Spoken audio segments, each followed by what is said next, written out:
Peaceful ಆಗಿದೆ, ನಾಗಮಂಗಲ ಯಥಾಸ್ಥಿತಿಗೆ ಬರ್ತಾ ಇದೆ ಅಂತೇಳಿ ನಿಮ್ಮಲ್ಲಿ ಒಂದು ಮೆಸೇಜ್ ಹೋದಾಗ ಅದು ದೊಡ್ಡ ಒಂದು ಜನರಿಗೆ ಒಂದು ಕಾನ್ಫಿಡೆನ್ಸ್ ಅಕ್ಕಪಕ್ಕದವ್ರಿಗೆ ಕ್ರಿಯೇಟ್ ಆಗುತ್ತೆ.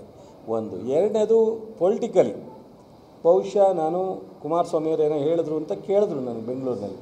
ನಾನು ಹೇಳಿದೆ, ಕುಮಾರಸ್ವಾಮಿಯವರು ಮಾಜಿ ಮುಖ್ಯಮಂತ್ರಿ ಇದ್ದಾರೆ, ಕೇಂದ್ರದಲ್ಲಿ ಅವರು ಮಂತ್ರಿ ಇದ್ದಾರೆ, ರಾಜ್ಯ ಸರ್ಕಾರ ನಮ್ಮದಿದ್ದರೆ, ಕೇಂದ್ರ ಸರ್ಕಾರ ಅವ್ರದ್ದಿದ್ದರೆ, ಲೋಕಸಭಾ ಸದಸ್ಯರು ಸ್ಥಳೀಯವಾಗಿರ್ತಕ್ಕಂಥದ್ದು, ನನಗೆ ಎಷ್ಟು ಜವಾಬ್ದಾರಿ ಇದೆಯೋ ಅವ್ರಿಗೂ ಅಷ್ಟೇ ಜವಾಬ್ದಾರಿ ಇದೆ ಅಂತ ನಾನು ಅನ್ಕೋತೀನಿ. ಅವ್ರು ಏನು ಅನ್ಕೋತಾರೆ ಅನ್ನೋದು ಪ್ರಶ್ನೆ ಬೇರೆ.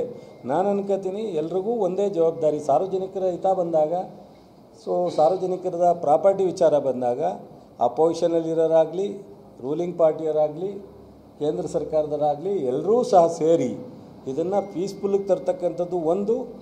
ಸೊ ಮುಂದೆ ಅನಾಹುತ ಆಗದಂಗೆ ನೋಡ್ಕೊಳ್ತಕ್ಕಂಥದ್ದು ಎರಡನೇದು, ಅವ್ರಿಗೆ ಏನಾದ್ರು ಒಂದಷ್ಟು ಪರಿಹಾರ ಕೊಡ್ತಕ್ಕಂಥದ್ದು. ಈ ಮೂರನ್ನೂ ಜವಾಬ್ದಾರಿಯಿಂದ ಎಲ್ಲರೂ ನಡ್ಕೊಂಡ್ರೆ ಈ ಇನ್ಸಿಡೆಂಟ್ಗಳು ಅಲ್ಲಿಗೆ ಸ್ಟಾಪ್ ಆಗುತ್ತೆ, ಮತ್ತೆ ರಿಪೀಟ್ ಆಗಲ್ಲ. ಇಲ್ಲ ಒಂದು ನಿಮಿಷ ಮುಗಿಸ್ಬಿಡ್ತೀನಿ. ಇದನ್ನು ರಾಜಕೀಯವಾಗೇ ನಾವು ಸ್ಟೇಟ್ಮೆಂಟ್ ಮಾಡ್ತೀವಿ ಅಂದರೆ ನಾನು ದೇವರು ಅವ್ರಿಗೆ ಒಳ್ಳೇದು ಮಾಡಲಿ ಅಂತ ಹೇಳ್ತೀನಿ. ನಾನು ರಾಜಕೀಯವಾಗಿ ಅವ್ರಿಗೆ ಕೌಂಟ್ರ್ ಮಾಡಲಿಕ್ಕೆ, ಸ್ಟೇಟ್ಮೆಂಟ್ ಮಾಡಲಿಕ್ಕೆ ಹೋಗಲ್ಲ. ನಾನು ಈ ವಿಷಯನ ರಾಜಕೀಯವಾಗಿ ಬೆಳೆಸ್ಕೊಳ್ಳಿಕ್ಕೆ ಹೋಗಲ್ಲ. ನನಗೆ ಯಾರು ತಪ್ಪು ಮಾಡಿದ್ದಾರೆ ಅವರನ್ನು ಕ್ರಮ ತಗೊಳ್ಳಿಕ್ಕೆ ನಾನು ಇಲ್ಲೇ SP ಅವರು ಇದ್ದಾರೆ, ಸಂಪೂರ್ಣವಾಗಿ ಅವರಿಗೆ ನೆನ್ನೆ CM ರಾತ್ರಿ 12ವರೆಲ್ಲೂ ಮಾತನಾಡಿದ್ರು, ಗೃಹ ಸಚಿವರು ಮಾತನಾಡಿದ್ದಾರೆ.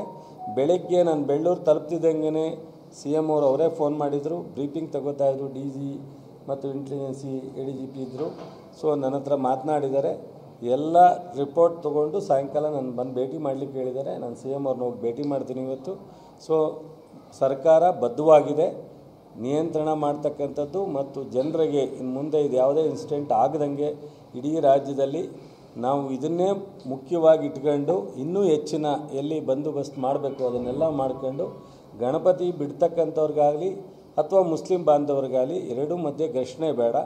ಎಲ್ಲವೂ ಅಣ್ಣ ತಮ್ಮದಿರಂಗೆ ನೋಡಿ. ಎಷ್ಟೋ ಅಲ್ಲಿ ಹೋದೆ ನಾನು, ಒಬ್ಬ ಮುಸ್ಲಿಮ್ಸ್ ಹುಡುಗ ಹೇಳ್ತಿದ್ದ, ಸೊ ಈಗ ಯಾರೋ ಇನ್ಸಿಡೆಂಟ್ ಮಾಡ್ತಾರಣ್ಣ, ನಮ್ಮ ಆಸ್ತಿ ಹೋಯ್ತು, ನಮ್ಮ ಅಂಗಡಿ ಹೋಯ್ತು, ನಮಗೆ ದುಡ್ಡು ಹೋಯ್ತು. ಇನ್ನೊಬ್ಬ ಸೇಟು ಅಂಗಡಿ, ಅಣ್ಣ ನಾನಿದು ಮುಸ್ಲಿಂ ಅಂಗಡಿ, ನನ್ನ 1 ಕೋಟಿ ಮೇಲೆ ಮೆಟೀರಿಯಲ್ ಇತ್ತು, ನಷ್ಟ ಆಗಿದೆ ಅಂತ. ಈ ರೀತಿ ಏನಾಗುತ್ತೆ ಆ ಕ್ಷಣದಲ್ಲಿ, ಇದು ಹಿಂದೂದಾ, ಇದು ಮುಸ್ಲಿಮ್ದಾ, ಮುಸ್ಲಿಮ್ಸ್ ಹಿಂದೂ ಹೊಡಿತಾರೆ, ಹಿಂದೂ ಮುಸ್ಲಿಮ್ ಹೊಡಿತಾರೆ ಅನ್ನೋದಲ್ಲ. ಒಟ್ಟು ಡ್ಯಾಮೇಜ್ ಆಗಿ ಅನಾಹುತ ಆಗಿ ಆ ಯಾರ ಫ್ಯಾಮಿಲಿಗೆ ನೋವಾಗುತ್ತೆ ಅವ್ರು ಮಾತ್ರ ಅನುಭವಿಸ್ತಾರೆ. ಹೊಡೆದವರೆಲ್ಲ ಸೊ 4 ದಿವಸ ಜೈಲಿಗೆ ಹೋಗ್ಬೋದು, ಹೊರಗಡೆ ಬರ್ಬೋದು, ಅಥವಾ ಸಿಗದಲ್ಲೇ ಅಡ್ಡಾಡ್ಬೋದು. ಅದಲ್ಲ, ಇದರಿಂದ ದಯಮಾಡಿ ಸೊ ನಾಗಮಂಗಲ ಟೌನಿನ ಮತ್ತು ಅಕ್ಕಪಕ್ಕ ಹಳ್ಳಿಯ ಮತ್ತು ಹಿಂದೂ ಮತ್ತು ಮುಸ್ಲಿಮ್ಸ್ ಎಲ್ಲ ಯುವಕರಲ್ಲಿ, ಹಿರಿಯರಲ್ಲಿ ವಿನಂತಿ ಮಾಡ್ತೀನಿ ತಮ್ಮ ಮೂಲಕ ಇದನ್ನು ಇಲ್ಲಿಗೆ ಸ್ಟಾಪ್ ಮಾಡಿ ನಾಗಮಂಗಲ ನಡೆದ ಘಟನೆಯನ್ನು ಮರೆತು ಮೊನ್ನೆ ಹೆಂಗಿತ್ತು ನಾಗಮಂಗಲ ಹಾಗೆ ಇರಬೇಕು ಅನ್ನೋದು ನನ್ನ ರಿಕ್ವೆಸ್ಟು. ಈಗ ಆಗಿರ್ತಕ್ಕಂಥ ಪರಿಸ್ಥಿತಿಯನ್ನು ಸಂಪೂರ್ಣವಾದಂಥ ಮತ್ತೆ ಯಾವುದೇ ಥರದ ಆಗದಂಗೆ ನೋಡ್ಕೊಳ್ತಕ್ಕಂಥ ಜವಾಬ್ದಾರಿಯನ್ನು ನಾನು, ನಮ್ಮ ಜಿಲ್ಲಾ ಆಡಳಿತ, ಸರ್ಕಾರ ತಗೋತೀವಿ. ಸೊ ಮಾನ್ಯ ಅಪೋಸಿಷನ್ ಲೀಡ್ರು ಅಶೋಕ್ ಅವರು, ವಿಜೇಂದ್ರ ಅವರು ಬರ್ತಾರೆ ಅಂತ ನನಗೆ ಮೆಸೇಜ್ ಬಂತು ಮಧ್ಯಾಹ್ನ. ಬರಲಿ ಅವರೂ.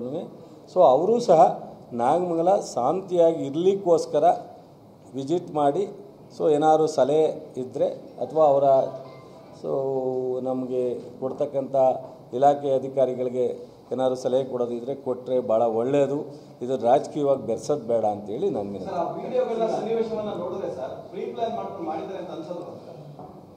ನೋಡೋಣ, ನಾನು ಒಂದು CM ಹತ್ರ ಮಾತಾಡಿ ಇದನ್ನು ಜಿಲ್ಲಾಧಿಕಾರಿಗಳು, ಪೊಲೀಸ್ ವರಿಷ್ಠಾಧಿಕಾರಿಗಳು ಇಬ್ಬರು ಇಲ್ಲೇ ಇದ್ದಾರೆ, ಒಂದು ಎನ್ಕ್ವೈರಿನೂ ಸಹ ಮಾಡಿಸ್ತೀವಿ.